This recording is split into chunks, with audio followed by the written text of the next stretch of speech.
Hello students, I think you all are well. Welcome to my zoology class.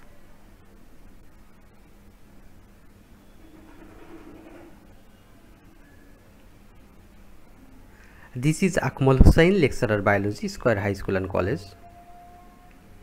Now I am going to take a zoology class of Standard 11, Chapter 1.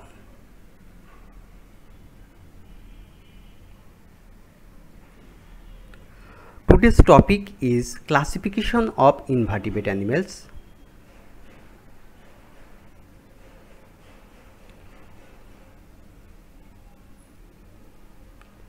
What will we learn from this class?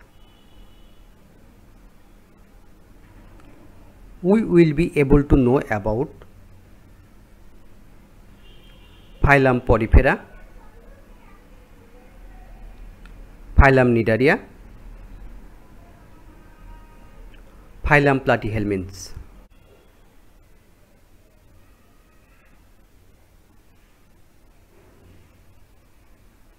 We know the total animal kingdom divided into 9 phyla.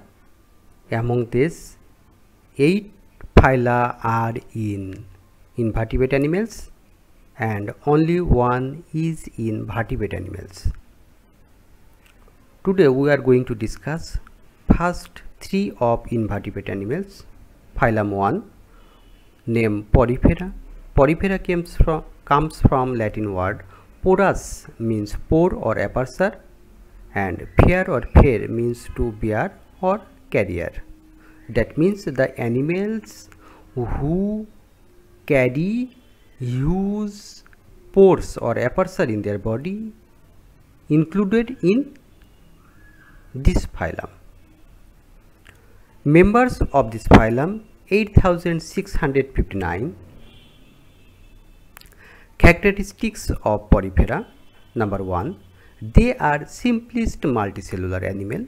That means they are multicellular but their structure and activities are simple.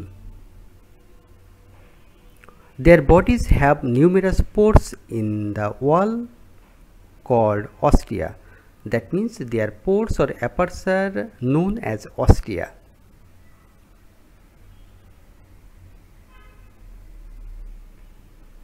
Number 3, these ostia joined with canal and chambers internally to form a special character called canal system.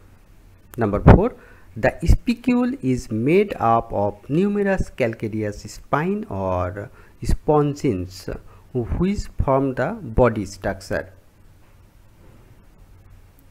Follow the picture.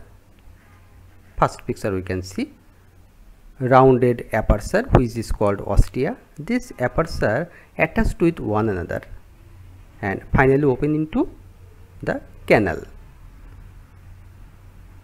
Second and third picture we can see different types of spicule which is formed by calcium carbonate and they form the structure of skeleton of this type of animal.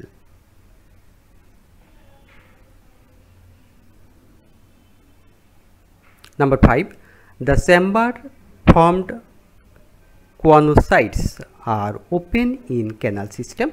The canal system mixes with spongocoel, opens outside by the marginal pore called osculum. That means the unique system is water vascular system which is present in this phylum. They are bisexual animal. That means we can't define male and female different.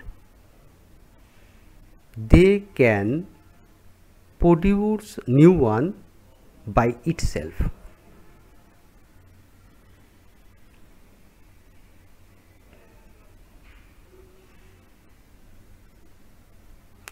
Example, Spangilla locustitis. Spangilla locustitis. Number 2, Scypha gelatinosum. Scypha gelatinosum.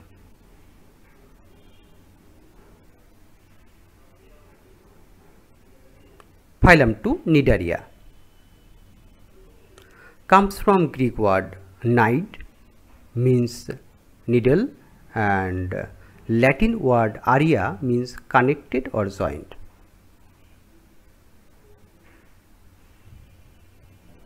Members of this phylum 10,203. Characteristics of Cnidaria. Number 1.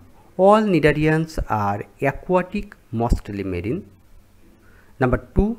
Cnidarians only have two body layers, the ectoderm and endoderm, separated by a jelly-like layer called the mesoglea.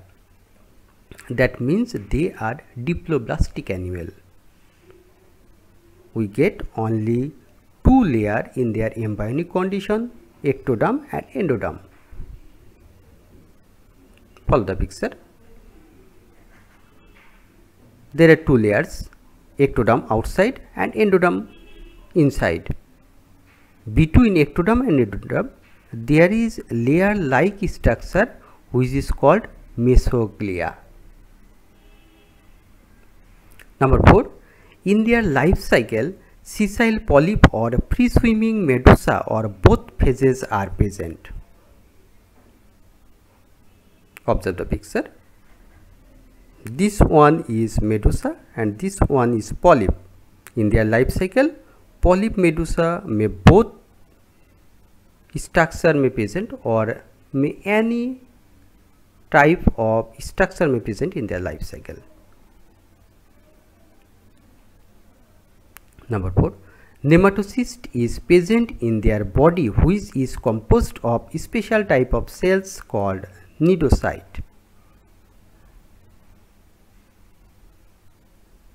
There is the picture of nematocyst cell. This is the ejected form of nematocyst cell. This is sting. This is barb. These are barbule. This is tiger.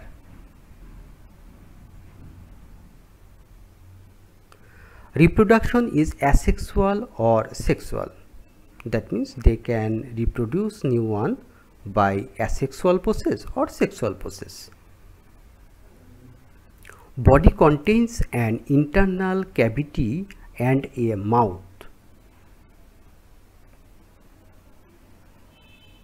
Their body cavity known as coelenteron. That's why the previous name of Cnidaria is Coelenterata.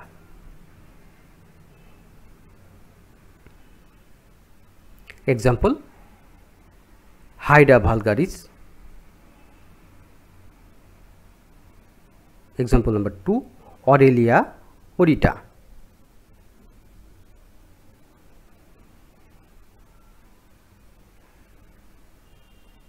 Phylum 3, Platyhelminthes.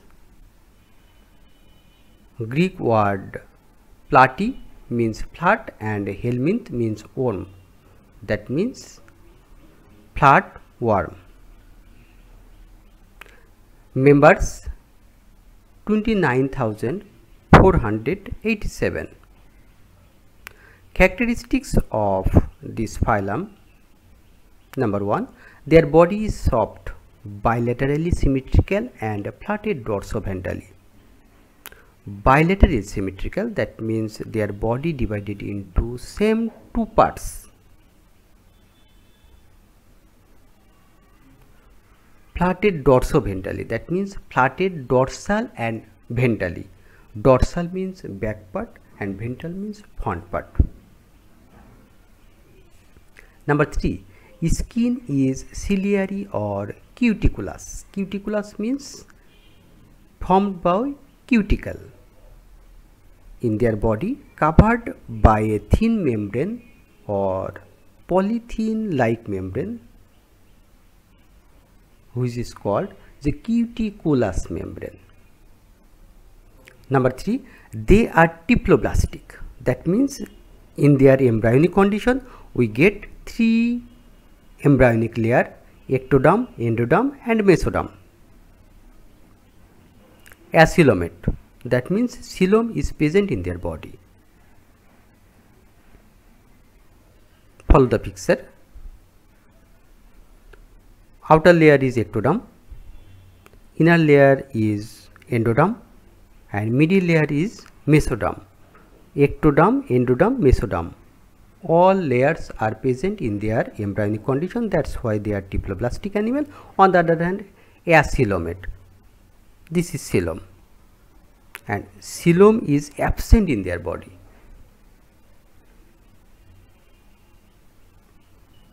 Body has external suckers or hooks. Observe the picture. These are hooks which helps to attach the wall of digestive canal of host body. On the other hand, these are suckers. The suckers helps to suckle the nutrient from the host body. Circulatory and respiratory system are absent, but phlegm cells are present which act as excretory system. That means the well structured excretory system is absent here, but there is a special type of cell named phlegm cell. Phlegm cell act as excretory system. Alimentary canal is incomplete. That means both mouth and anus is not present here. Only mouth is present here, which is used to intake as well as excrete the wastage from the body.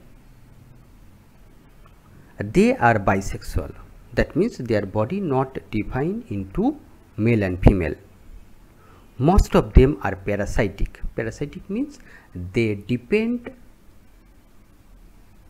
on other bodies for their food and shelter. Example, Fasciola hepatica, which is called liver fluke. Number 2, Tinea solium, which is commonly known as tapeworm.